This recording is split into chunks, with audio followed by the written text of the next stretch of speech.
In those types of situations, a lot of people don't see their own role in things, and I think that's where it's really important, right? Because the huge difference between a man who's in that situation and his woman stays and is happy to support is a man who understands his circumstances and is working his way through it. Mhm. Where typically a woman will choose to leave is the same thing that men complain about, is that switch up. All of a sudden he's not the man that he she knew. All of a sudden he's got a bad attitude. Maybe he's becoming verbally abusive. Maybe he's just so defeated that like it's becoming destructive to the relationship. Like, yes, vows mean something, but let's not forget that like that's also an ideal. People are human beings and everybody has a different threshold for different things, right? Some women can tolerate a whole lot more in one area than another, versus another woman, her ability to tolerate the same things is totally different, right? So we can definitely talk about this and say like, what about this scenario, what about this scenario. Unfortunately, this is one of those things, and this is why vetting is so important. It's so individual to the two people having that conversation that it doesn't make sense to have it on this grand of a scale. We'll never end this conversation because it has to be those two people who are really hashing it out. Well, the other thing too that I was gonna say is it actually speaks exactly what Inan said. It's how the man handles the not having the job anymore. Because I think what happens as a society in general, men and women included, is that we measure men's value by the amount of money they have, right? Like, oh, you want to be a man, get your money up. You got to say, get your money up. Like everything is around money. So men don't necessarily build a lot of the other areas that they need to when we're talking about protection and provision, things like that. It's not just about provision financially. But if we only diminish men down to how much they bring in when he does lose a job, for him, he's just lost his manhood because that's all that he's put in his manhood is his wallet and his dick. And if any of those two things, if something happened to any of those two things, then he feels like he's no longer a man.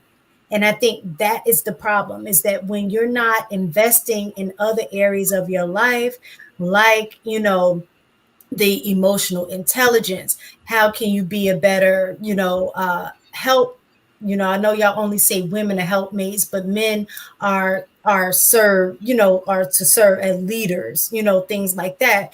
If you're not investing and growing in those other areas of your life, other areas within the marriage, when the job goes away or the money goes away, you don't have anything left.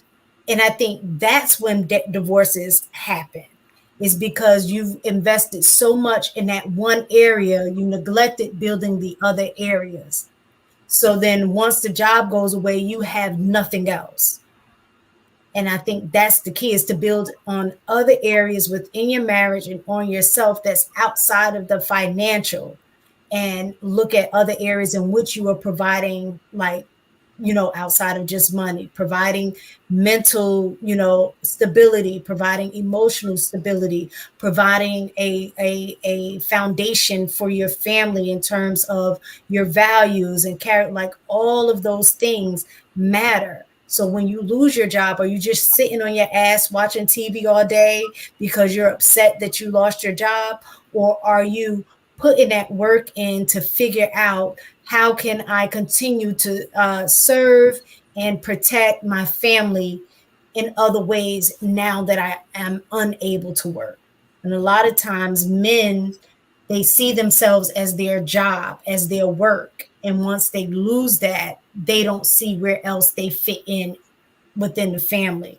And they change up, like Inan said. They change up, and then that's what ultimately leads to the divorce. Not the fact that he lost the job, is how he handled that loss.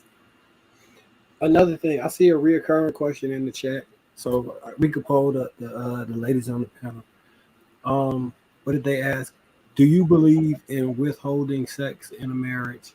And if so, do you think it's ground for divorce? I know the answer to the question, but I'm asking it for the chat, and you can cite the reference because it's gonna bring me back to the initial point.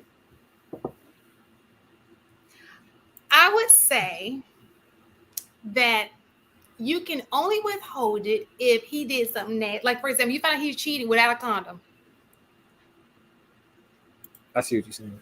That's When you're worried about your health, and that's because I'm like, that's a nasty thing. Like, you know, other than that, no.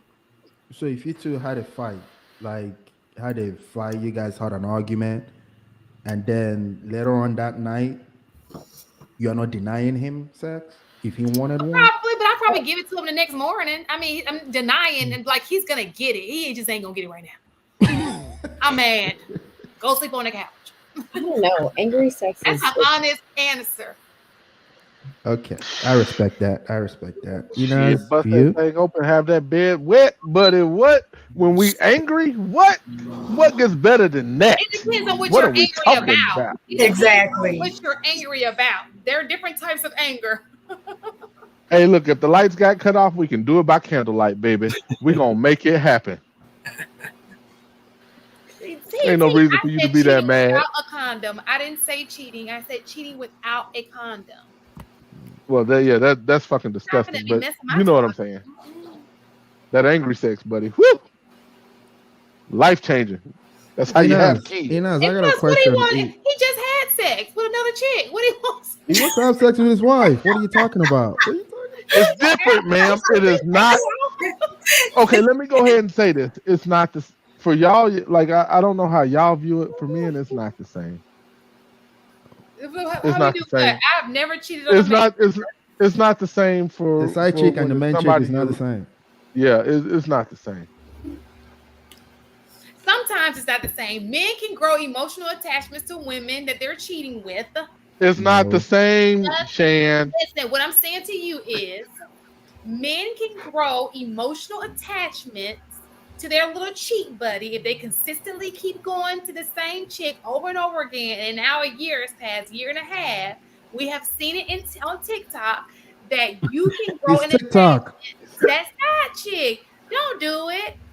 Some of them got whole families with her butt.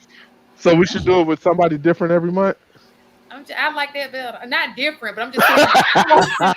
Look, this woman can't have no power over me. Nah, I better not see no multiple calls on the law. But to answer Baron's question about should you withhold sex or what have you, the correct answer and the right answer is no, you shouldn't.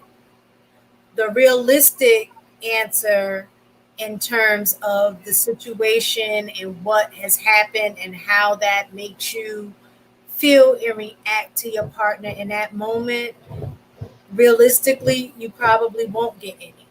And I'm just being honest. And we've talked about it before, how a woman's sex is kind of tied to her emotions and how she's feeling at the time and things like that. So, I mean, biologically, like, could our bodies have sex in that moment? Yes. But I don't think it's going to be the sex that you want either. So it's like, yeah, I can give it to you, but what y'all call it, starfishing or whatever. Yeah, but not starfish me now. But if my mind, if my heart, if my body's not in it, and I'm just giving it to you for the sake of saying, knowing that you want to have sex right now, but I'm not there, you're probably not even gonna want to do it. Like, you might start off, but then you probably won't stay because if I'm not in it, I doubt if, and maybe I'm wrong, I'm not a dude.